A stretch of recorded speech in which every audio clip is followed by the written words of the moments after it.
That's gross. Hi, everyone. Welcome to this week's episode of Hollywood Matrimony Live. Thank you for watching us. We are live on Facebook, YouTube, and Twitter. There you go. Check out our website, hollywoodmatrimony.com. Over to you, my friend. Hello, I'm here. We're going to talk about some movies. Earlier, you said something about not an eclectic group of movies. Maybe you did say it was an eclectic group of movies, but It's just a bizarre. it's a bizarre random thing. And it's not as bizarre as it was going to be. I put them in a weird order, probably, too. It was going to be way weirder, but since we skipped one of them, it's not as weird as it was. But I want to watch that one, too. All right. I'm going to show you what we got, babe.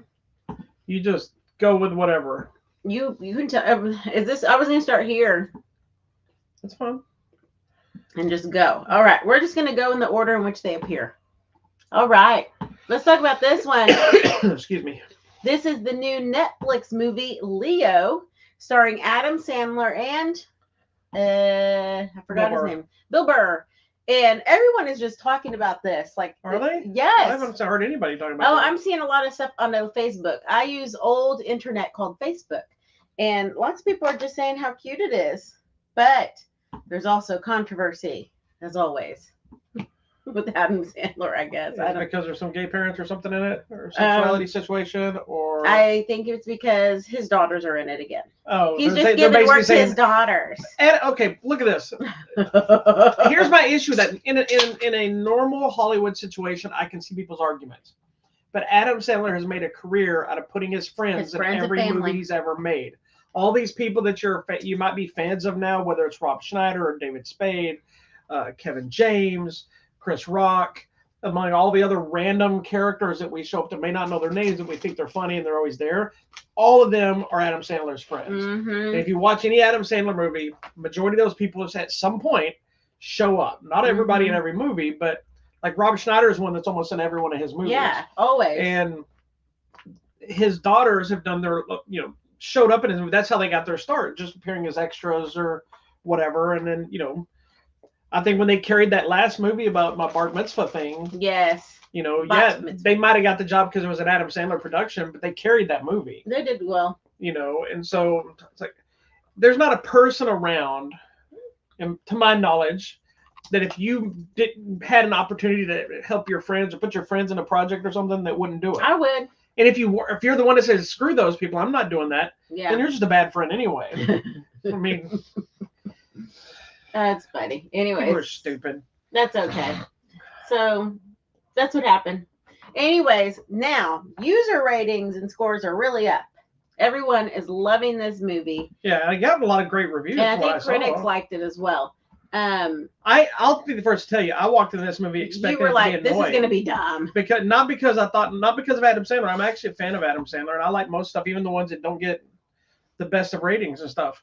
But I'm always hesitant on animated films that aren't big screen released, and I got to get over that because with the streaming stuff, we're starting to get some better ones. Yeah, you never know. But when they're a little bit less publicized, or they're not as from one of the big DreamWorks or Pixar or one of that kind of things, we've had so many that went straight to video or straight to VHS or DVD or whatever the era was that were just so bad that I've gotten where I'm always hesitant.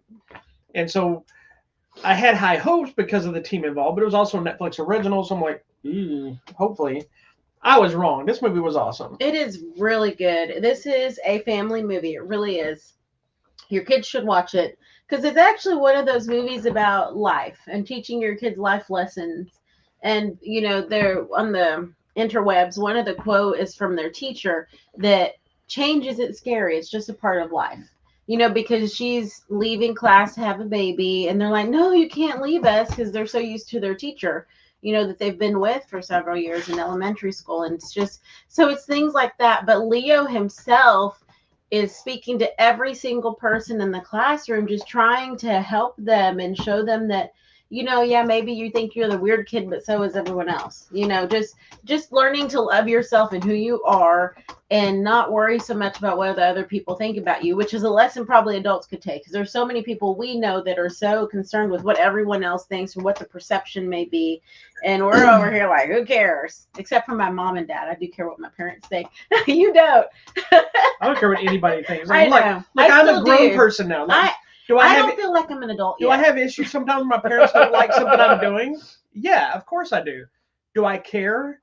Yes, within reason. But do my parents pay my bills? No. No. They make my life choices? No. So at the end of the day, I'm going to do what I want to do. Yeah. The only person I sort of have to listen to is you. And even with you, I'm like, I know. She don't know nothing. I know. I don't know nothing. Anyways, this is just... And I don't understand your whole thing with your... still having to worry about what your parents think. I think it's cultural. Because, even... Sounds unhealthy. Well, but, even like in Asian families and other cultures, you honor what your parents want you to do. Yeah, I get that part. I don't... So I still try. I think it's just that when you're paying your own bills and you're an adult, I don't know why I don't feel like I'm an adult yet, boo.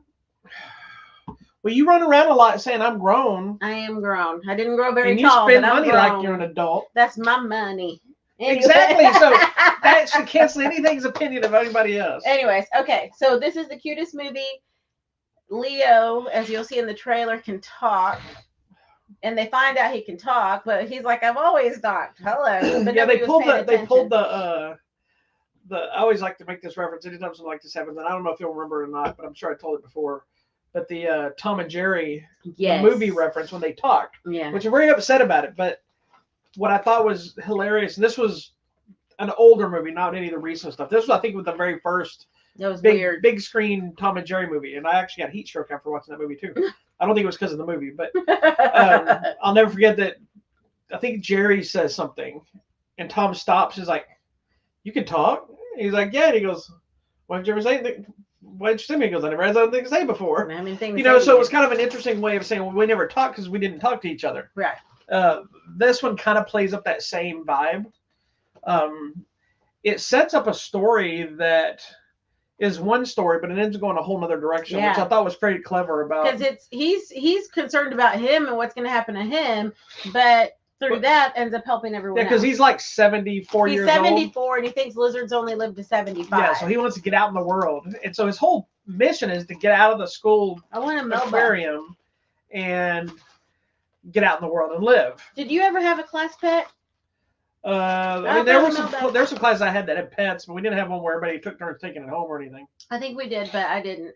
We had the little. Your parents wouldn't let you bring it home. No, we had the hermit crabs, and I got to change the tank out.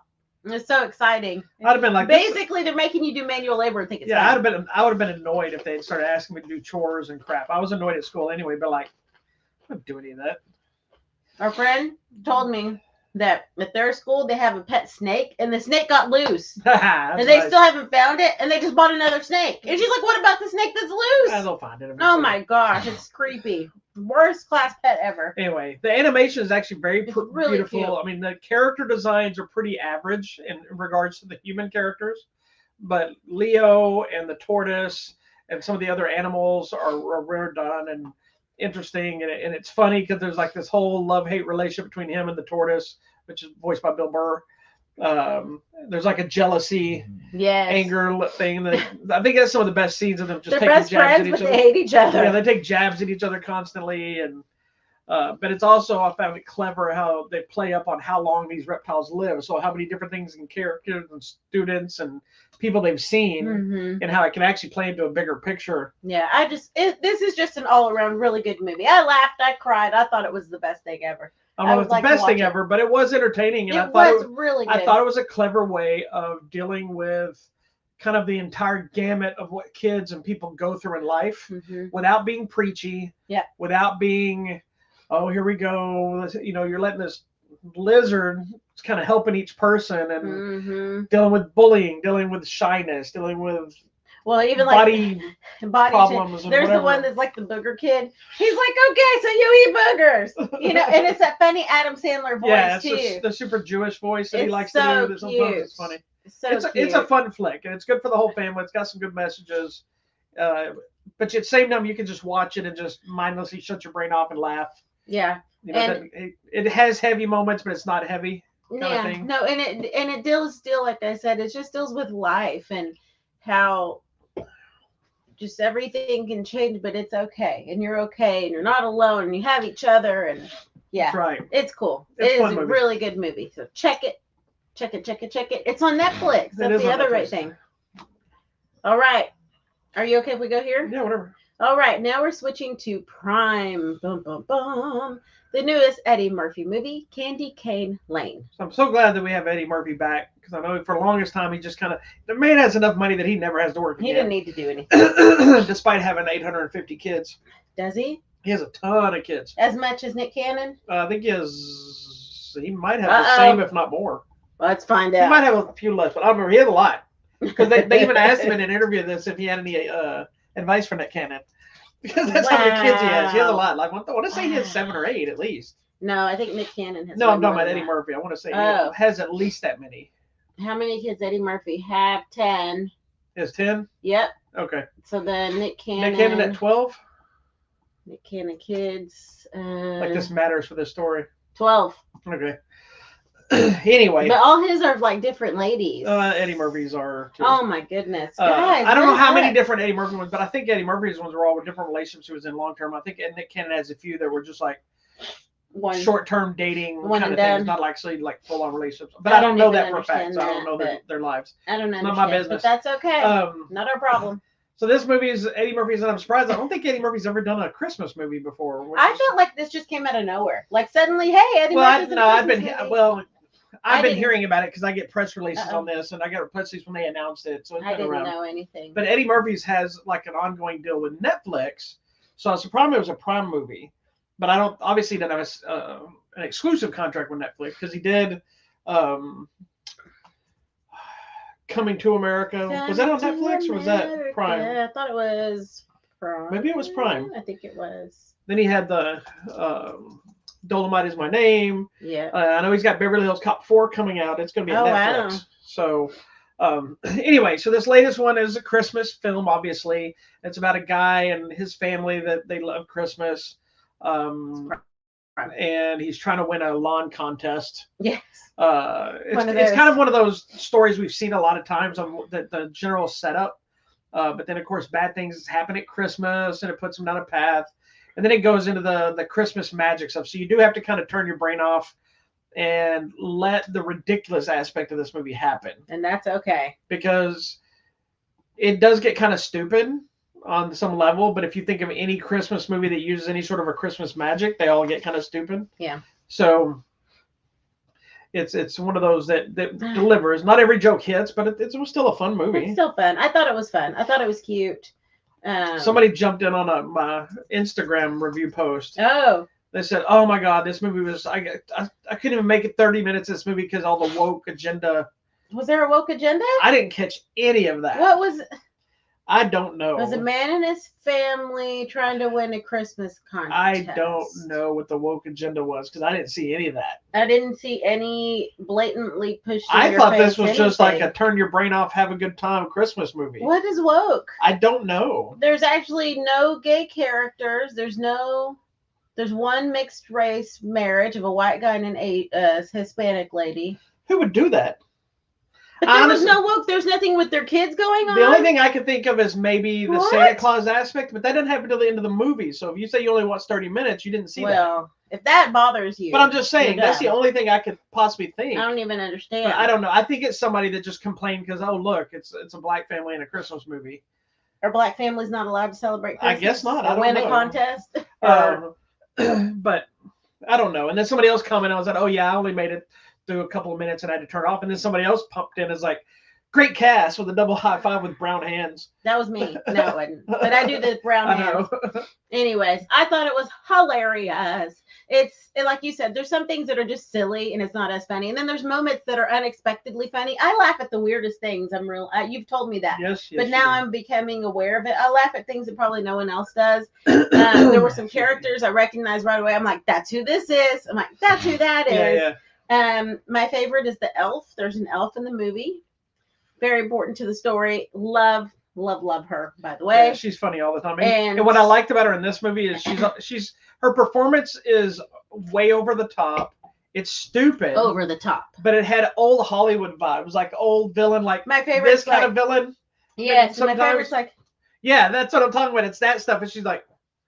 It's hilarious. Bride of Frankenstein vibes. Yes, that's what it was like. I loved it so much. It was ridiculous. I liked her. Yeah, and I think Eddie Murphy was like, I like that he's kind of toned down some of these characters, and he's not the over the top craziness. Not too much. He lets the world around him do the stuff, but he seems to be enjoying himself. He doesn't just seem like he's phoning it in either. And I love that even though he's the main character, they give time for the family and the kids to have their own stories and interact with him, and he's not overshadowing anyone.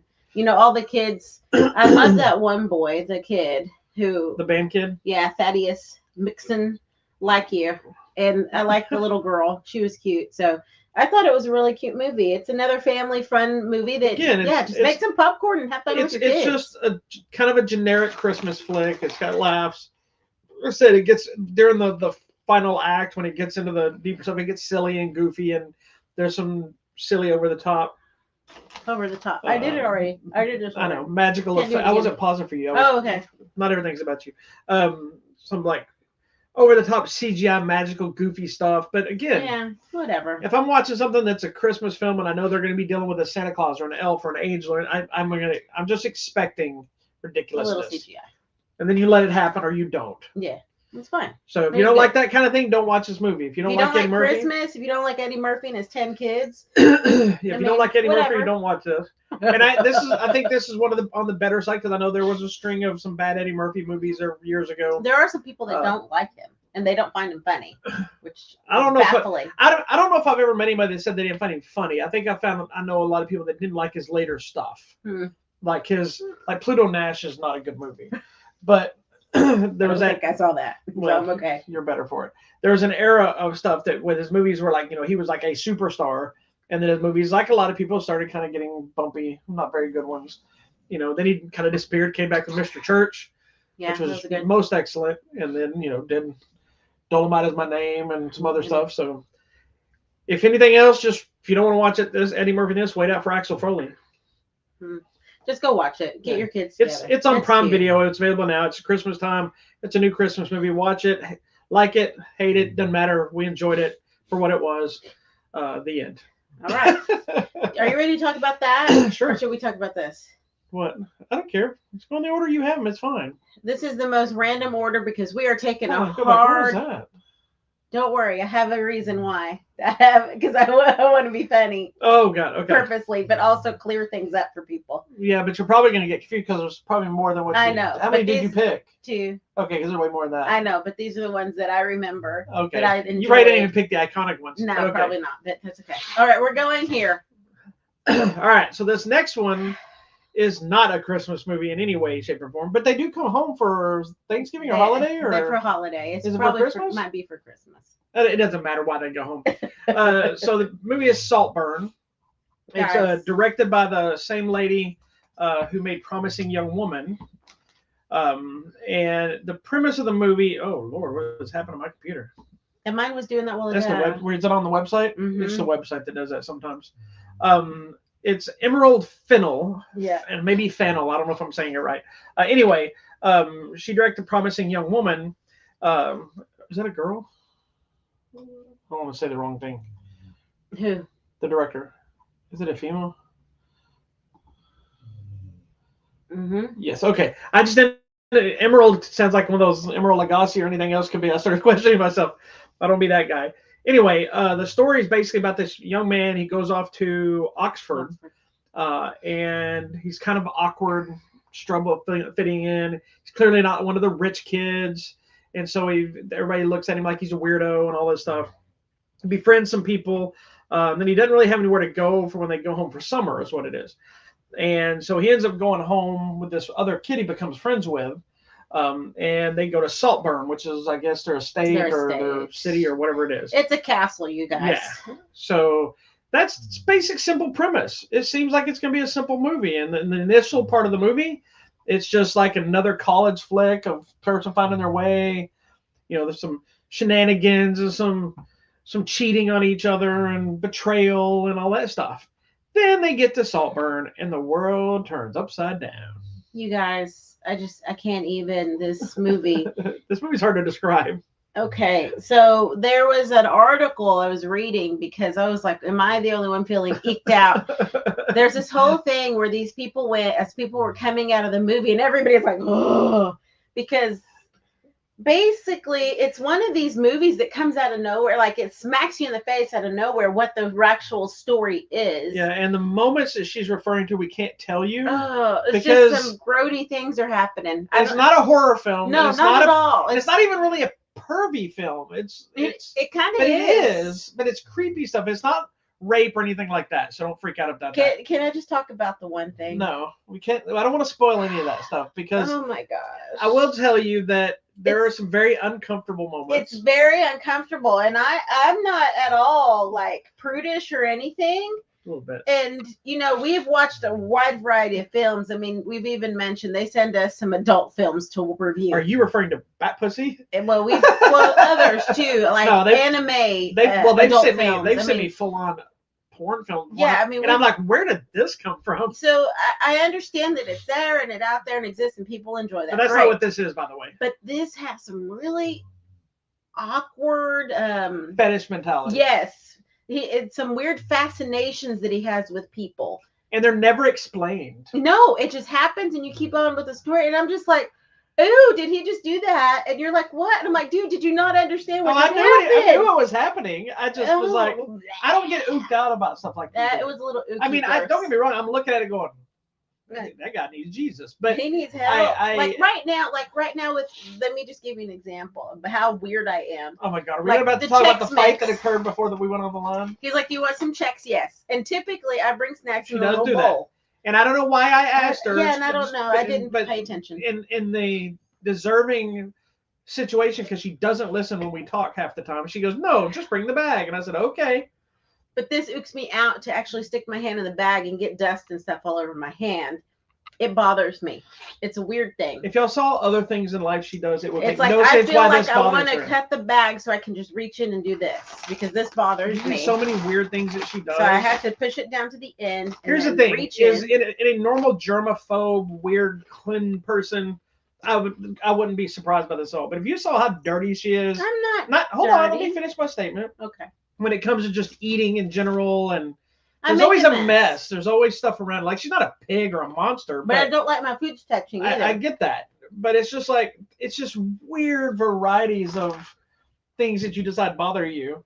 And other times it doesn't there are bother some you. weird things in this movie that bother me. It's just, people are coming out of the My wife is not gross, by the way. No. She's a little nuts, but she's not gross. I'm a little bit nuts. But... Yeah, so, and the tagline of this movie is, we're all about to lose our minds, and it's very accurate. Mm-hmm. I don't really want to give much information, but it's very slow, but by design, and as it unfolds, it does have a twist that I think we both kind of saw coming, but not in the way that it happened. Not at all. Like we figured what was about to go down when it started getting there.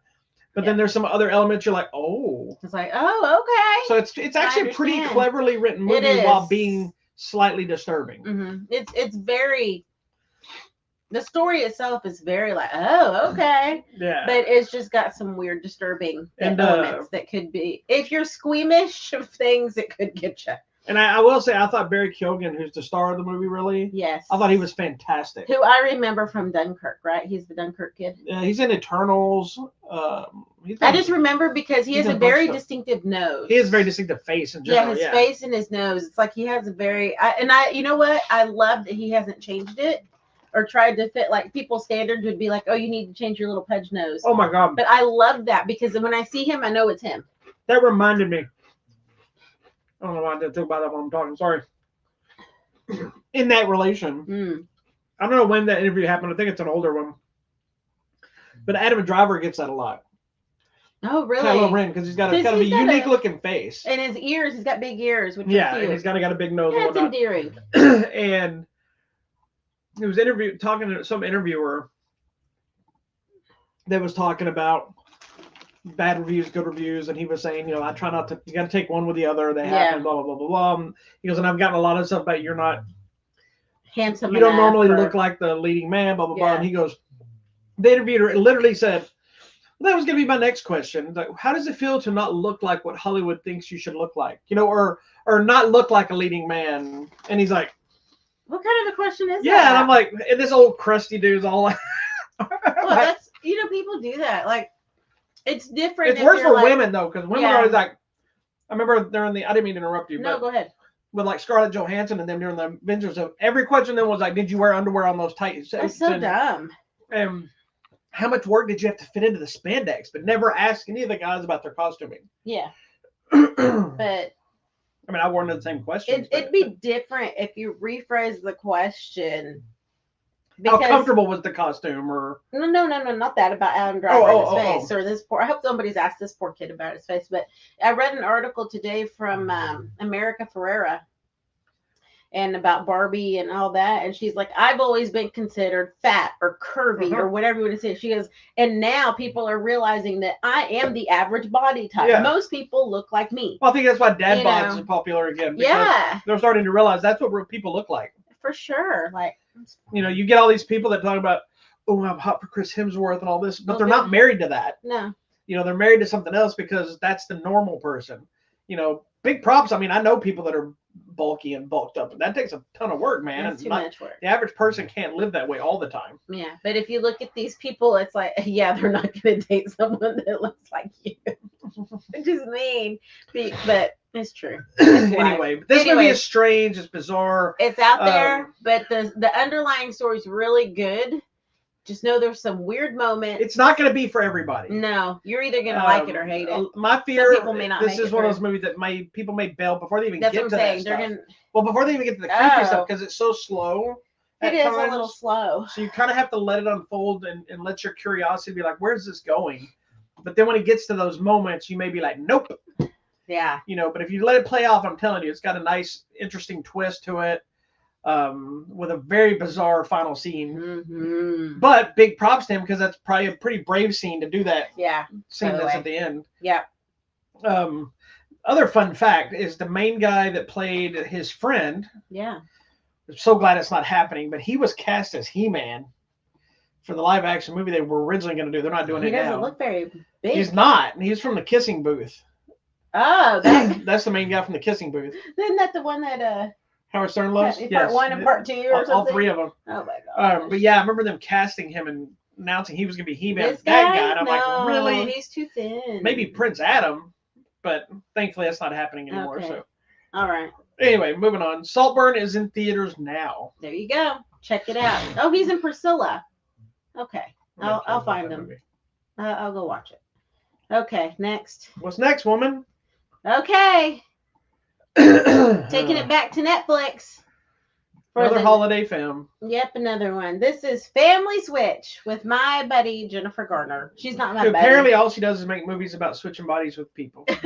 I just like her. I think she's fun. And she's only done this in 13 going on 30, right? Yes, but she didn't switch. She was just her younger self. I know, but she didn't switch bodies. No, her older. So she didn't switch bodies. No. What did she do? She just went back to her younger. Older she went back in time. Yeah, I think kind of so. thing. Okay, I've only seen that movie once a long time ago. I think, or maybe she went to the future. Hold on. On her birthday, her wish comes true. The 13-year-old wakes up the next day as a 30-year-old. So she just becomes her older self. It is the cutest movie ever. But she does continue a trend from that movie where she does a dance in the film. It's one of her things. And I posted a video where they were doing the dance on the red carpet. So I saw that. I was like, where is this one here? Okay, so basically the whole family does a big switcheroo. The mom's dad, the parents, the kid, who knows. Everybody switches. And of course, it all happens the day before something important is happening in the lives of every single person. Every generic trope in a switch body storyline that they've ever done. Mom has a presentation. Dad has a gig. The boy has an interview to Harvard, and the girl needs to play a championship soccer game for college. I will give credit that it's a fun movie. I'm not going to bash. I mean, I'm not a huge Jennifer Garner fan, but I do like Ed Helms. The movie is fun. It's you know what everything's going to happen in relation to how things will all work out, and everybody will learn a lesson, and they'll switch back at some point. Yeah. But I will give them credit. There is one switch that we both hoped for. It's I was like, stupid. is this gonna happen? And it's not some great CGI. But, no, it's horrible CGI. But it's funny to watch. It's so good when they did do it. When the movie's funny, it's really funny. Yeah. When it's not, it's just kind of. It's okay. Yeah. Yeah, there's just some okay moments, but I think overall, I think it's another good family film. It's fine. It wasn't horrible by any means. No. It's good. It's cute. But yeah, with like you said, with any family body switch, whatever, it's very typical. I think my favorite body switch one is the killer with Freaky. That one's good with Vince Vaughn. This one did pull This one did pull a great line. A dialogue sequence like Controls where they named like 4 or 5 different body switch movies. Like this is Freaky and like it's like you're 30 going on 30 or something, you know, did all that. What was the other one? Freaky Friday and Not Parent Trap. No, I don't know. I don't remember what it. But there was like a whole slew of they did funny. in one exchange of dialogue. That was pretty clever. Yeah. So there's not much to say. It's your typical. Yeah, it's another fun holiday movie, but you know what's going to happen. So if you like these kind of movies or like anybody in it, it's worth checking out. It's cute.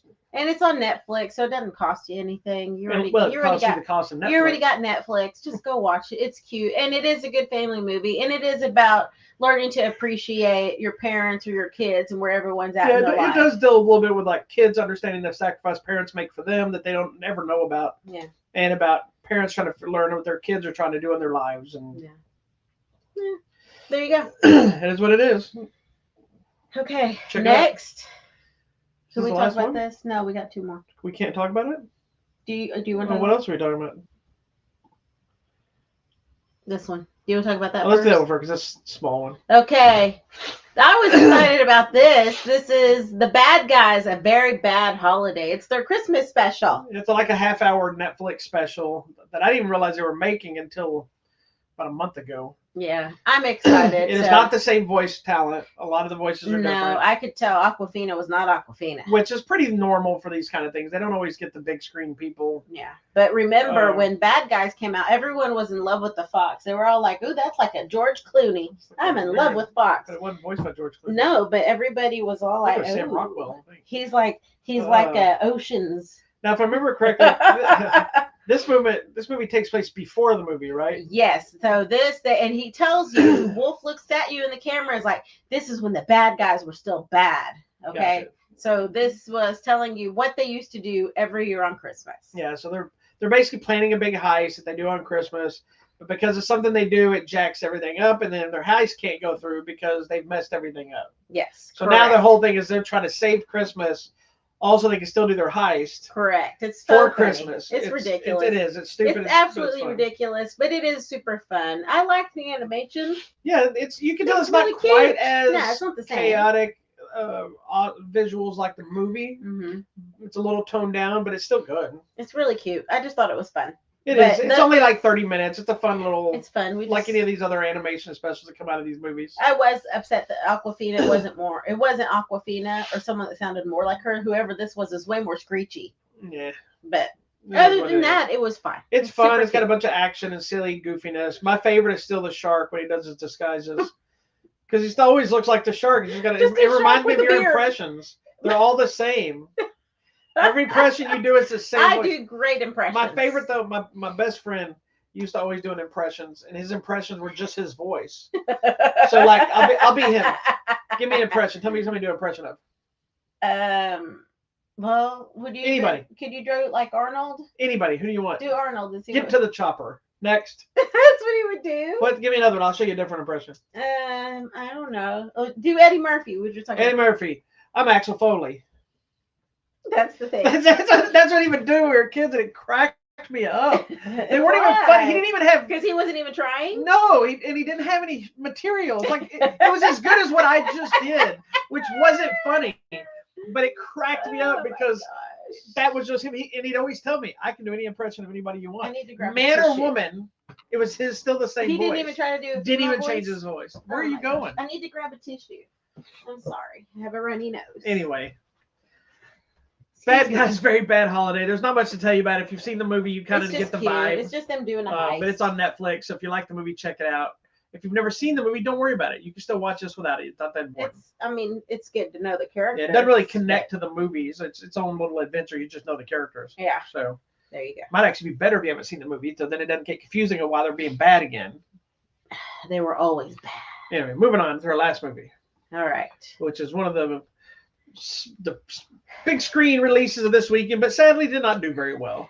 I'm surprised. Why? Do people not want to see a good violent Christmas movie? I don't know. What is wrong with you guys? The big numbers this weekend were the Beyonce movie, which still didn't do the Taylor Swift numbers. Wow. I forgot what Taylor Swift did go to her premiere of Beyonce's movie. So anyway, so this one's, for those that don't know John Woo, this is John Woo's big return to U.S. cinemas.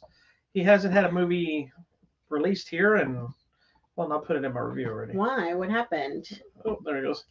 He hasn't made any U.S. movies. I think he's made some other stuff, but he had made a movie here. Where's it at? I thought I wrote it here.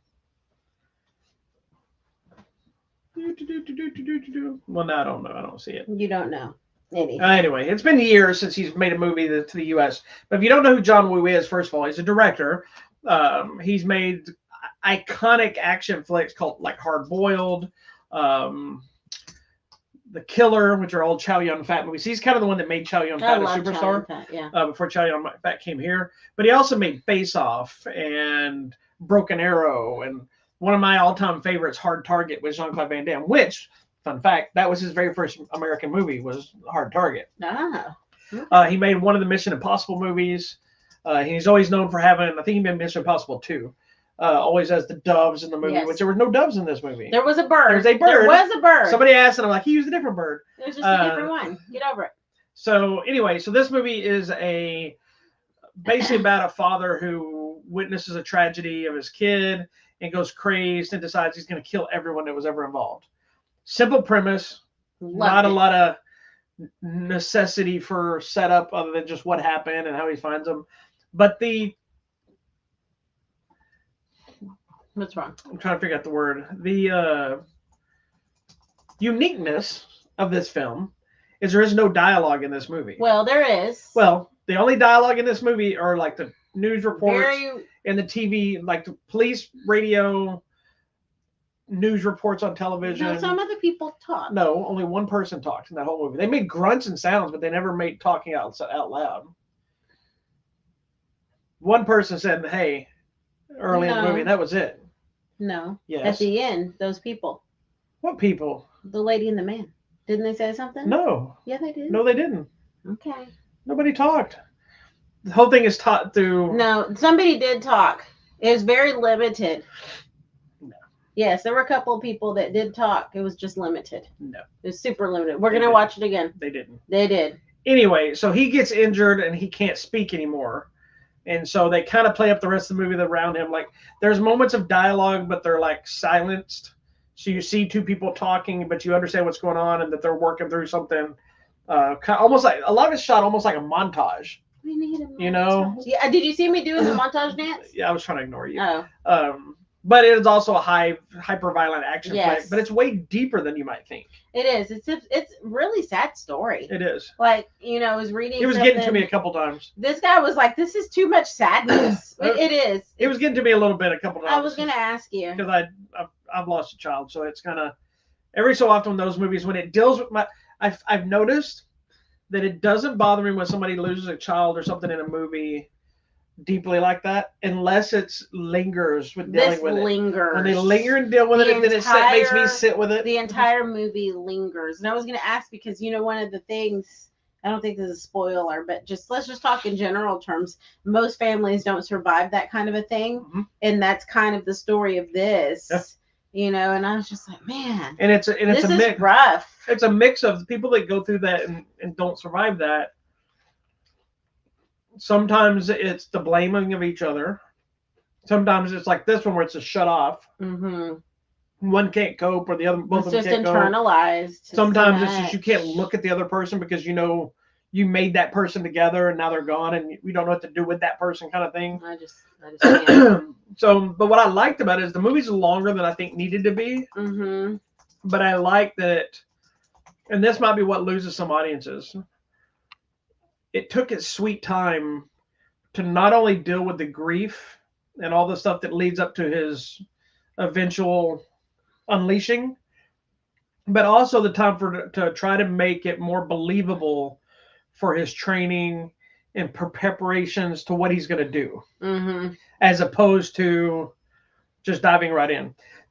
The movie Peppermint is one of those that has the same idea, and that's one of my issues with that movie is there was no preparation. She just suddenly it skipped past that. That's what you didn't like. That I think it's Jennifer Garner, isn't it? It is Jennifer Garner. Well, you also don't like Jennifer Garner. No, but I was excited for that movie, and the movie's not horrible, but there's not enough time to see them preparation. And I agree, and that's what I did like about this. Like he takes like a year, it feels. I think. Yeah, it's from January. Yeah, March-ish. I think by the time he does it, he's in like March. It's been like March to December. Yeah. So what? 9 months. But it's a full year from the time of an incident to the time to prepare. Yeah. And he's, I loved when they use the calendar to mark time, or they use the news report. It's March, whatever. So the passing of time. And I love that his calendar is just like kill them all. Yeah. That's his D-Day is just kill everyone. And he takes his time. And I loved personally the training scene. It was a montage film, but I liked the training scenes, and I liked that he got his bob and he was learning knife work. He was learning gun work. We were both very upset because he was stabbing Bob. I'm like, you're not supposed to. We have one. Those things are expensive. I'm like, I have one. Don't be stabbing it. No, but and I like that he took time to learn things and to build things and to become aware, and the gun training where he's shooting all over the place and suddenly he learns to shoot. So I did appreciate that, but it is at times a little too much and it lingers on some things. It probably could have been tightened up and spread out, shortened a little bit. But again, I think you're also dealing with the training and his anger and his preparation. And in the midst of that, you're dealing with the disconnect between him and his wife, his own sadness for losing a kid, and all these different things that kind of feed into it. Yeah. But once it gets to the point where things start to happen, it's kind of nonstop. Correct. For the rest of the movie. That I did enjoy. And it's vintage John Woo. It's not one of John Woo's best from the action standpoint, but it's there. It's got plenty of shootouts, plenty of car chases. It's edgier seat, intense, bloody fighting kind of stuff. And I like that, unlike a lot of the Hollywood films, even though he had a year to prepare stuff, he still makes mistakes. He's still not this unstoppable badass. He's just a dad. He's a little more badass than he probably would have been in a year with some of the tricks and stuff he pulls. But you have to buy into that because it's kind of a movie. But at the same time, he's not just whooping everybody's ass. He's not hitting every shot. He's not this unstoppable killing machine. He's the thing that he has going for him is he doesn't care. He doesn't care if he lives or dies. He just wants everyone to die. That's what makes you more dangerous. Yes.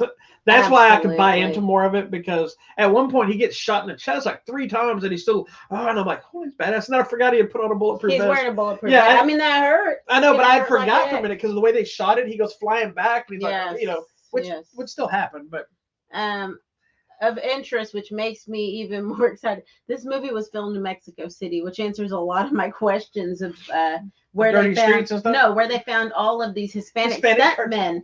Like I like you were so obsessed with how do they find so many Hispanic stuntmen? Like there's not a ton of them already out there. Well, I don't know. I don't see them. I see. Nobody sees the stuntman most of the time. No, but there were so many like Mexican guys like getting shot up. But you don't even know if they're Mexican guys. Whatever. But now that answers my question, it was filmed in Mexico City. Man, there, like you said, there's so much violence and there's so many things happening and so many bodies just flying.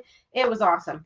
That part I liked. And there was some good practical effects and some stuff. Well, and John Woo's got a lot of signature things that, there's always like, somebody posted a video about it earlier showing all the tropes of John Woo, which are shots where he likes to do circle shots. So it feels like you're staying involved in the fight or the shootout, so like if 2 people are fighting over something, it starts on the backside like a normal fight scene. All of a sudden it circles around so you see both people. There's ones where you always see like the gun and the person is getting shot in the same frame as opposed to just the person getting shot from the other side of the room. Obviously, the doves are normally there. There's a bird here, but the doves aren't there. It's a different bird. Maybe it's not dove season. And then, of course, there's some slow motion stuff because he likes his slow motion. Yeah. And so, for somebody that doesn't know, John Woo's films are extremely violent most of the time. Mm-hmm. But there's a reason for it. Yeah. He is very anti-violence. Yeah. And so it might not make sense, but I saw an interview with him once where he was talking about the reason he makes such violent films is because he wants to show the horrific nature of violence. He goes, sure, it's entertaining, but when you start shooting a bunch of people, it's violent. It shouldn't be like, look, shootout. It should be like, oh my God, there's so many people dying. And sure, it's probably this convoluted way of thinking, but it's still putting it on the big screen. Yes, it's glorifying it, but it depends on how you look at it. I enjoyed it. I laughed. I liked the movie a lot. I laughed out loud at the violence because I'm a weirdo and violence sometimes. I love this movie. I like the depth of it. And I thought it was good. I mean, I understand it is kind of heavy at times because it is sad. We're dealing with some sad loss. And I think his whole thing, his whole vendetta revenge thing in itself is sad. But I know the feeling. But the one thing that did bother me was the needle. Oh, she's so funny. You guys. Circling back to her weirdness, she will like get excited about people getting stabbed and ran over, decapitated, bloody and beat up. But if you pull a needle out and just take some blood, this was her scene that got her the most was because somebody was going to shoot up. I was like, oh no. And that's all it was. I had to look away. And I knew it was coming and I was just cracking up inside. I was like, oh my gosh, is this over? And you want to see her really freak out when you see somebody stick a needle in somebody's eye. Oh my gosh. Don't mess with people's eyeballs. That is the worst thing Cracks ever. Me up. Oh my gosh, I was freaking out. Anyways, that was it. But I liked it. I thought it was good. I love this movie. I thought it was great too. I can see, like, I had a friend who said that he was kind of bored with it. Nah. I can see kind of finding the slow nature when you're dealing with, because when you see John Woo, you know the action is going to be there, so you probably go on thinking it's going to be a short, streamlined. But John Woo still likes to tell stories. He's not just like watch everybody shoot each other. Yeah. And for a film that's essentially a silent film, it was very impressive how much depth is put into this movie without a word spoken, because that's got to be hard, especially on him, because he can't speak even if he wanted to in the movie. Now, did I tell you about the article I read about him that he was going to go method? Oh no! So he said that when he took the role, he decided he was not going to speak at all through the entire production because he wanted to fully embrace. Okay. And so he went home and he told his wife, I think it's his wife or his girlfriend, whatever, that this is going to be hard on our relationship because I'm not going to speak at home. I'm not going to speak anywhere. And he said he went through some other. He said it was a ride to the first day of set. I guess it was a long ride.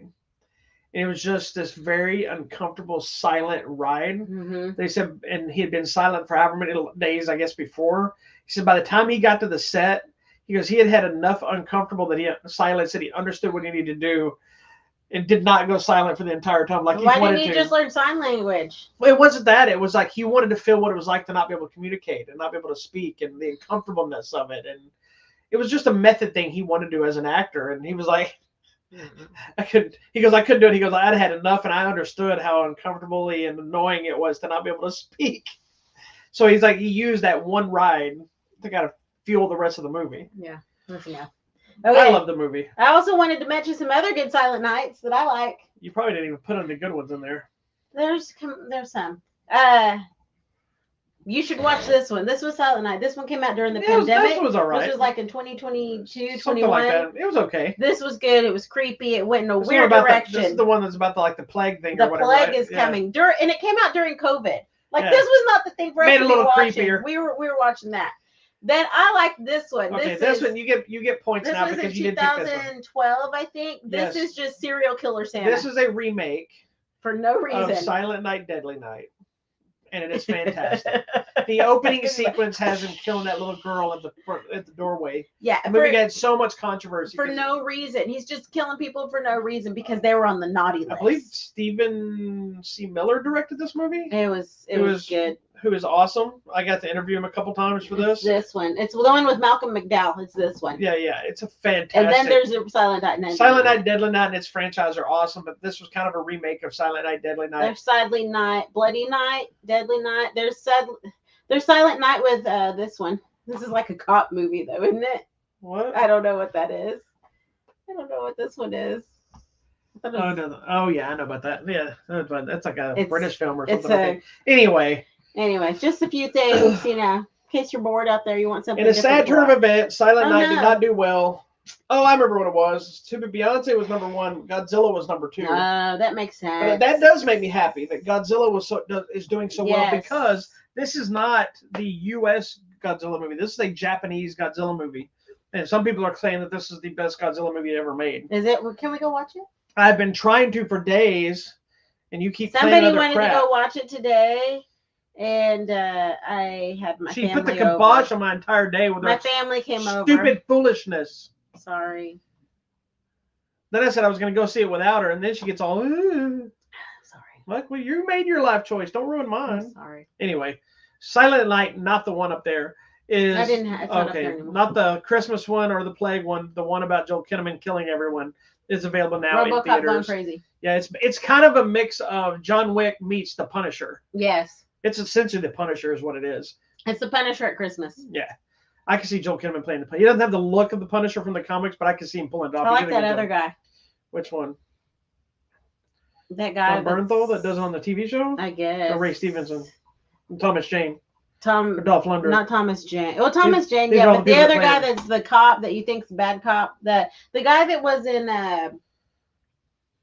Captain America, that was Frank Grillo? Frank Grillo. He was pushing for the Punisher. He never got to play think him. he might look cool. I wanted him as the Punisher forever. They ended up casting John Bernthal, who did fine with the TV show. The guy from The Walking Dead and all that stuff. Oh, He's wasn't good as that- the Punisher. Wasn't at one point wasn't he gonna be like Joe Magliano? No, he was going to be Okay. Deathstroke. Oh, okay, Yeah. that would make sense. Too. But no, I really like the Thomas Jane Punisher movie. Oh, Ray I Ste- like this guy too. Ray John Stevenson Bernthal. was an excellent Punisher. He just didn't have a great movie. Yeah. But yeah, John Bernthal He's did good. a good job. Yeah, but I the like show him just too. didn't work that great for me because it didn't feel like a Punisher show. I don't know what they were doing. Mm. It had a good finale, I believe. But thankfully, he's back as the Punisher in the new stuff. So with the new Yeah, Daredevil we're stuff fine. they're doing, he's coming back again. So Good. we'll I'm see. excited to see it. But Frank Grillo was trying to play the Punisher Yeah. too. I'm okay Just like with I either one. wanted, I don't know, we're going on a tangent, but I also wanted It's the okay. guy that played in Don't Breathe, the old man. Yes. I always forget his name, but I wanted him to play Cable Oh. because he looks like Cable from the comic. Josh Brolin did a fine job. Stephen Lang. Stephen Lang, yes, from He's Avatar. so cool, guys. He's Yes. a badass, and he looks like Cable. If you go look He at any looks- drawing that Rob Liefeld did of Cable, He just looks. That's what he looks like. mean, man. Okay. anyway, what's next? That's it. Oh, that's it. Okay, so we're talking about what's coming out then. Yeah. All right, so this week we got a lot of stuff coming out this week. Creep Show season 4, which I got to go get caught up on. I haven't watched that yet. Strange New World season 2. Have you even started that show? I haven't. The show is I'm so fantastic. behind. Star Trek Strange New Worlds. The Kill Room is getting a Blu-ray treatment, which we discussed a while back. So interesting. Office Really Christmas Party, I guess, is getting a new 4K release, which we've seen. Is that the one with Jason Bateman. Bateman. Yeah. Indiana Jones and the Dial of Destiny is now getting the 4K Blu-ray release. I am shocked by the number of people that are just now watching it. People, that are it's just another now one of those coming out. cases of people boycotting Kathleen Is Kennedy. it on Disney now? It's been on Disney Plus since Friday. Okay, that's why. It was digital already for like. I'm just surprised. Like, how did y'all not see it? Because I mean, he did well, Or I but a guess lot they of don't people. go to theaters still. Well, there's that, but there's all these people that boycott Lucasfilm and Kathleen Kennedy, and it's all Yeah, she's nonsense. been there for like 40 years. They It's not ignore like everything she's ever done before because it fits her agenda now. Oh Lord. Anyway, Point Break with Keanu Reeves and Patrick Swayze. Oh, yeah. It's one of my favorite action movies of all time. Just got the 4K release from Shot Factory. Shout. The Color Purple, the original Yes, one I'm ready to watch it. with Making Whoopi. It's getting the 4K treatment. We do Perfect need in to time watch. before the new version of The Color Purple is coming out, which is a musical, which I do Reimagining. want to see it, but I've been telling her I I'm a wanna little Let's watch afraid this and see. how strong the impact of the story will be with a musical. Yeah, I don't know if it's going to be as hard hitting and like this movie is like. Yeah, I love The It's Color like Purple. I saw it in the theater. and I just remember, gut-wrenching. yeah, and it's I've watched it on cable, so I don't know if parts got cut out when I watched it I don't because I think watched so. it as a teen. So who knows? apparently Young Guns is getting a 4K release, which I'm very excited. One of my favorite westerns of all time. Titanic is getting the 4K release, which you I'll have show that you. thing? I do. I'm gonna show it here in a second, and then I'll give you a little brief discussion. Also, Silver Bullet, one of my favorite werewolf movies, is getting a 4K release from Shout Factory. Shout. The Babylon 5, the complete series, Oh, wow. a few other randoms. But yeah, so we're gonna have to watch it. I don't have to do anything. I am not a fan of Titanic. It's okay. But let me say this. My problem with Titanic is not that it's a bad movie. I feel it's an missed opportunity movie. It's like 3 hours, and the entire movie is spent just watching Leonardo DiCaprio, Kate Winslet have an affair against Billy Zane, and then run around. And then we get to the moment where the ship is going to sink, and we're suddenly supposed to care about this old couple that hold each other, the captain going down with the ship, and all these other people that we didn't get any time with. And with a movie that long, I would have been fine to have Leonardo DiCaprio's love affair with Billy Zane's woman while we had some time spent with these other characters. Because when they went down, I didn't give two craps any of these people were dying. And I was supposed to from what they were trying to feed me. So that's been my issue with the movie. But on a technical point, the movie's really well done. Obviously, you can't take away that it's got its fan base. It was the #1 highest grossing movie of all time for 12 years. Wow. Only beat by Avatar. Oh, good. Also directed by James Cameron. And Kate Winslet's in the new one. Yes. And now it's like #4. And it's funny because when she was doing Avatar, she's like, I'm comfortable being in cold water for long periods of time. Like she was helping them with the breathing because they had to learn how to be underwater for so long. But I think Titanic is now #4. Oh wow! I think it's Avatar. I think it's The Force Awakens, Avatar 2, and then Titanic. Avatar, Avengers, Endgame is in there, I believe. Avatar, Water, and Titanic. Okay, so #5 I think is Force Awakens. So it's in there somewhere like that. Yep, Force Awakens. Is #5? Yeah. Did I get it right or am I slightly out? No, you're right. Man, I'm a genius. It's funny if you look at the top, they're almost all the top 10 are genre movies. Yeah. Anyway, so to celebrate the what is it? The at least Lion King's in there. #9. Is it the animated? The animated Lion King. That's awesome. The 25th anniversary of the release of 4K, they are putting a regular 4K edition out. But if you're a fan of the film and you want to get the end-all be-all version, they are putting out this very cool, and I have to admit, this is a very cool set of a slipcase edition of Titanic. That, first of all, it slips out of this case, hence slipcase. And then it slips out of this case again. Oh, it's just their stupid faces. No, but people need to see that their love will go on. So, Oh, this is cool. So first off, it has a book, nice hardcover book that features like a lot of imagery from the movie, things like this. I'm assuming it has like stuff about it, who they are, and blah, and the blah, blah. ship and where they were. Yeah. Ship schematics. And then in the back, it has the Blu-ray and the 4K, right? So that's pretty cool enough on its own. But then it also has this envelope, right? Which has whatever this is on the front. White Star Line, Royal Estate Steamers, whatever. I guess it's telling where it's going and the Oceanic Company. But you open it up as such. And inside, I'm not going to take all this out because it'd make a mess. It's a plethora. But it has like reproductions of like love letters they wrote each other. It's got sheet music. Is that the menu? The dining menu? Yeah, it's got a dining menu. Oh, the first class dinner cabin, what they served on the boat. Let's see, it's got like little notes. Make it count. Meet me at the clock. And then it's got like little. The boarding passes. Yeah, it's got boarding passes. It's got. My heart will go on. Sheet music, sheet music for My Heart Will Go On. It's got an actual blueprint schematic of the Titanic ship. Hold on now. I told you this was in here. Mama might go play this on the piano. Okay, well, whatever.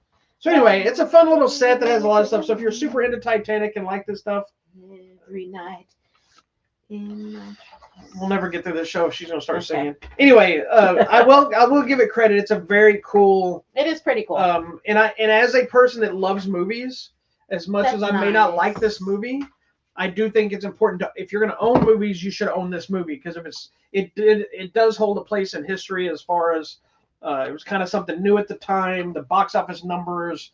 So like I didn't own this because I had it on VHS, which was like a 2 VHS. For those who don't remember VHS, This movie was so long that it was on 2 tapes. So to watch this entire movie on VHS, you had to watch one tape, take the tape out, put another tape another in. one in. Mm-hmm. So anyway, it's a really cool set. If you want something cool and you like Titanic, pick this set up. It comes out this week on When I think Tuesday. it's being one of the top 10 movies of all time, you should probably see it. Yeah, I'm a firm believer. We'll watch it again. Maybe at the time we were not mature movie goers. I guarantee it's going to annoy me, but I can probably appreciate it for what it is. And as like I said, I think it's a movie. Like, I don't like a lot of the old classic iconic films, but I think it's important to own them if you're going to have a movie collection, or if you're going to call yourself a movie fan or a movie buff. You need to either see them and or own them, or don't talk about it. Yes. Like, I don't like The Wizard of Oz either. I think it's way overrated, but I understand what its significance, and we have, like, I think 2 copies of it. Yep. So anyway, that is all. What do you got? All right. So coming out at the theater or online, there is a lot. I will try to go through it quickly. Let me get there. Tomorrow on Max, it's a documentary called Murder in Boston: Roots, Rampage, and Reckoning. It's a limited series documentary. It's following the shootings in 1989 where a man and his pregnant wife were shot. And the only description he said was, it was a black man. So suddenly the police are rounding up like every black person in the community, and violence ensues, and it's just crazy. So it's a documentary about that. Is that not enough information? Wow. Coming out on Tuesday on Video Demand and Digital, it's a movie called Betrayal. It's about a German officer during the time of Hitler who, after his wife and children are killed, he decides to run away. He goes to the Netherlands and begins to help people who are running and hiding. So he's completely just betrayed his German army family. So there you go. Here's one that I hope you're going to like. I saw the trailer. It doesn't look that good. Okay. But I'm excited for the idea. We talked about how we do not like Miracle on 34th Street. You don't. I'll watch it. It's okay. But now coming out is Nightmare on 34th Street. It is a horror movie where it's a psychopathic Santa Claus is on the run here in a small town, in a small community, just giving out bags of twisted holiday gifts. And I'm assuming it's going to be a like crazed Santa killing people. I hope. That's what I'm hoping for. This one's interesting too. I would totally watch this. Documentary thing, on Video Demand and Digital. Yes, it's called Aliens Uncovered: The Lost Race. And it's investigations into aliens, ancient texts about them, their interaction supposedly between humans and aliens in the past, and how that affects us in present day, and why are these documents being concealed. So if you are an alien conspiracy theorist like myself, I hope you will check it out. This one looks interesting too, coming out to Video Demand and Digital. They're so funny. What? He's always like, this is interesting. Like, everyone looks interesting to you. You watch none of them. But I would love to. Well, if I could watch everything, I would. It's a movie called Abigail. It's set in 1976. And it says, Abigail is a troubled teen. Abigail is a troubled teen in small town Alabama. Her mother moves her to a new town to escape her violent past. She's from Bama? She becomes friends with the neighbor next door, Lucas, who's being bullied, and she decides she's going to take matters into her own hands to help her friend. Also on Video Demand and Digital, a movie called Better Days. It's a lady whose husband has died, and now she's an older lady left alone, doesn't know what to do with her life. So did she decide her and her friends are going to go out and party and have fun on Halloween, and her daughter is shocked and disapproving of her behavior. So it's a comedy about what happens in your later life, and when is it too late to become yourself.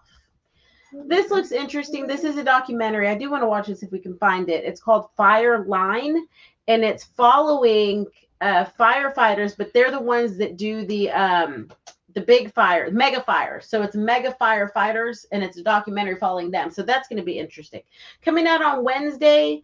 Coming out on Friday.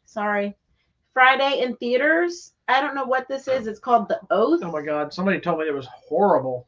Okay. They sent me a thing to watch it. I haven't watched it, but one of my other buddies, like, he posted something. I'm like, what movie was so bad that he did a very cryptic post.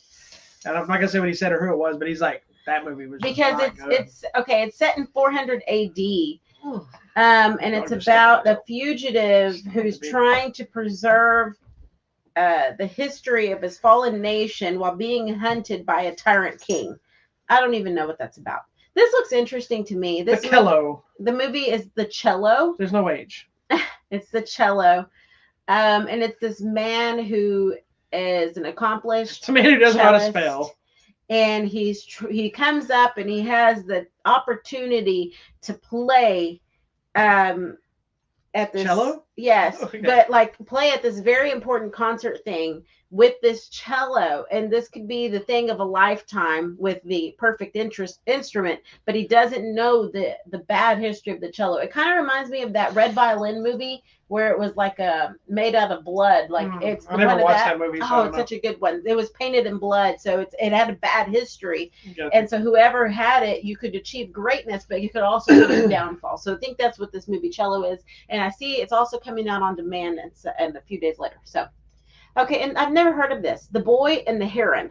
It's an animated feature. I'm going to assume it's an Asian film because a lot of the names look Asian. I'm not trying to be racist. But it's this boy who enters a magical world where he's a heron flying around in a town. I don't understand what's happening, but if you're into these animated type things, that might be you. Also in theaters, Eileen. I didn't realize that was this week. Yes. It's a lonely woman who works in a boys' prison outside Boston who gets pulled into a crime set in the 1960s. This one has had a lot of controversy and a lot of conversation happening. Poor Things. It's the new movie with Emma Stone. I feel like it's a weird Frankenstein flick, but a little exploitative maybe. Yeah, I don't know. I don't know. I suppose he's naked a lot of the Yeah, movie, so this lady Bella is brought back to life. Not to be confused with Lady Frankenstein that's coming out. Is it? I think it's something like that. That's wow. So she's brought back to life by a scientist. And then she goes off with Mark Ruffalo, and it feels like it's just the life of debauchery and craziness is what it looks like. And she's actually, yeah, like you said, naked through the whole film. And people are just, there's a lot of talk about, was this even necessary? But I think that's the whole point of the film is her exploring life, what it is to be alive in a new body. I don't know. I have no idea. We're going to watch it.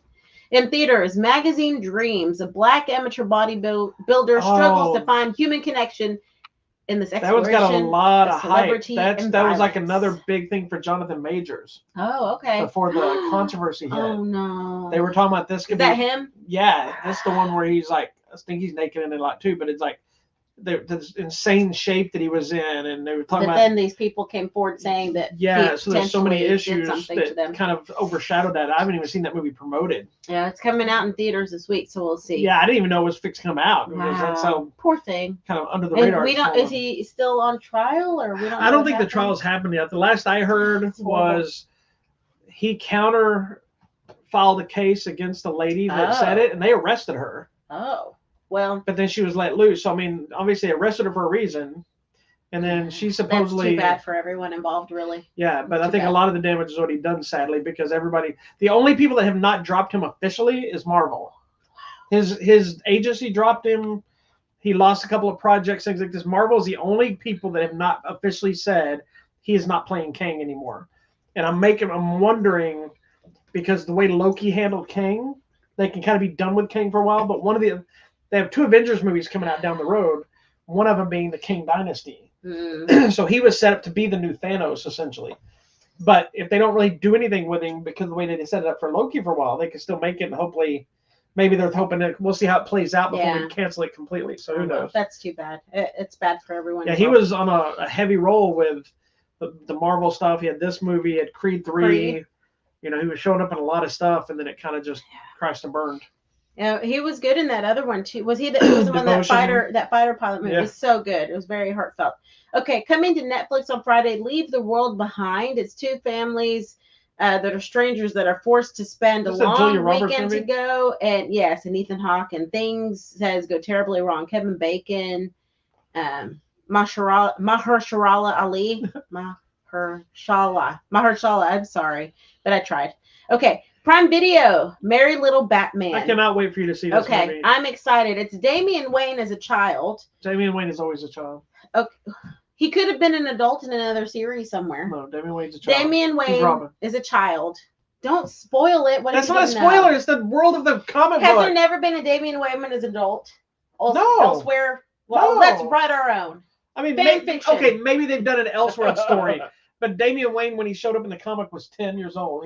He's the son of Batman and Talia al Ghul. His grandfather is Ra's al Ghul, and he's or Raish. Yes, Ra's al Ghul. He's a 10-year-old assassin and insane. Okay, well, Damian's left home alone. Batman's nowhere to be found. Craziness ensues. Yeah, the movie is fantastic. There you go. We'll talk about it in depth, but you definitely plan to. I'm excited for this. The Me new too. Disney Plus movie, Diary of a Wimpy Kid, Cabin Fever. It's the newest in the Wimpy Kid series. Christmas. Diary of Christmas. Okay, it's the newest. We watched all the Wimpy Kid movies, the live action, the cartoons. We have all the, well, we don't have all the books. My son has them. We bought them for our child. And it's a running gag too, because my son's, I don't know why we bought him the first couple, because I think he liked it. I think he liked the live action movie. And the cheese was hilarious. So we started buying the books. My son has never read those books. I think he's going to read them with My his son child. is now 26 years old, is he? Hopefully he'll read with something his like child. that. But now it's a running joke. He always gets the new book every year. Yeah, every year we buy him, and he knows he's going to get it. He picks up and goes, "Oh, wonder what this is." He has the entire run, and I am so adamant about it that, like, he sent me a picture after when they had moved into their new house and set up the books, that I zoomed in and looked at him, and I realized he was missing one. So for the next Christmas, I'm like, he goes, "Why is there two?" I'm like, "You didn't have this one." He goes, "No, I have them all." I said, "No." I zoomed in the picture and looked at the numbers that are on the side of the books. This number was missing. Oh my god! So I made sure he's got a full set. Yeah, so we are a Wimpy Kid family. We got to show the kid those movies and see. I don't know if they watched them. I don't know. Well, he said he was going to read the books with her, so who knows? All right, coming to video demand and digital is still on Friday. Raging Grace. It's a it's a drama horror. Kind of suspenseful. Horrors are always full of drama. Suspenseful mystery about a Filipina immigrant and her daughter. Did you say a Filipina? Filipina. Okay. I swore you said Filipina. And her daughter, who become entangled in a terrible secret as they work as the caretakers for a terminally ill old man. They're not in an entanglement. Correct. You know what an entanglement is? That's a quantum entanglement. Okay, that's not where I was going, but okay, we'll go with that instead. Okay, multiverse. Coming out also, video demand and digital movie called Santa Isn't Real. It's a horror I'm excited to watch. It's a woman who's brutally attacked by Santa one year on Christmas Eve. The next year, her friends are attacked as they're on vacation, and they decide the only outcome is to fight back. Yeah. No? I have very low expectations after seeing the trailer. Oh, goodness. I think it's more of an independent kind of film. Okay, Shudder, coming to Shudder. This has got to be good, I hope. It's another horror movie, The Sacrifice Game. Duh, duh, duh. These people are trapped in the boarding school during the holidays, and it says a deadly, mysterious gang crashes their Christmas. So hopefully some good horror. Video demand and digital. This is a documentary called Into the Weeds. It's the story of a man named Lee Johnson who fights back against the agricultural giant Monsanto, who is the maker of Roundup. Remember a few years ago they were passing those commercials. If you got cancer of whatever from the Roundup, that's this guy. So we need to support him. Not to be confused with the movie with Mark Ruffalo about Teflon. Yes. Did you ever watch that? No. Oh, it's fantastic. Oh, these things make me so angry. Anyways, that's it. All right. So much. Giveaway stuff. We got all kinds of things. Oh, let me put the slides on. Do you have those? I do have the slides. I didn't know with you because you never know with you. I know. So for the first ones, we got some new stuff added and some old stuff still there. We've got a movie called Mercy Road that we should be talking about next week, as well as Weird, the Al Yankovic story, which is a fantastic biopic that is absolutely true in every way. Hilarious. It's, in my opinion, the only way you could have told Weird Al's with things story that are with absolutely a parody of a biopic that has some truth to it, but not at all. We have some 4K copies of The Fugitive, which is a fantastic movie also. I'm really, really hoping that they put out a 4K version of U.S. Marshals to go along with it. Oh, okay. Then Eye for an Eye, The Blind Swordsman, which was a pretty good martial arts flick. We still got a couple copies left of Scrooged, Blu-ray, as well as the addition of the color purple on 4K of the original film. So if you're going to watch the new one or not watch the new one, we can go back and see the original. There you go. The Steven Spielberg film. There you go. That's why I have a little high hopes for the other one, because he's still producing the musical one. Mm-hmm. So maybe it'll work. Isn't Oprah or Whoopi or Oprah's, I think, producing somebody it too. involved? Yeah. This movie was Oprah's feature film debut. Mm-hmm. I don't know why that makes a big deal because she's not like she did a bunch of movies. She went through into her talk show, but no, she did this movie, and she did a couple of impactful. I'm not an Oprah fan, but she's most excellent in this movie. Yeah, she did some good stuff, man. Okay, well, that's it for us, friends. Thank you so much for watching. Make sure you check out our website, HollywoodMatrimony.com.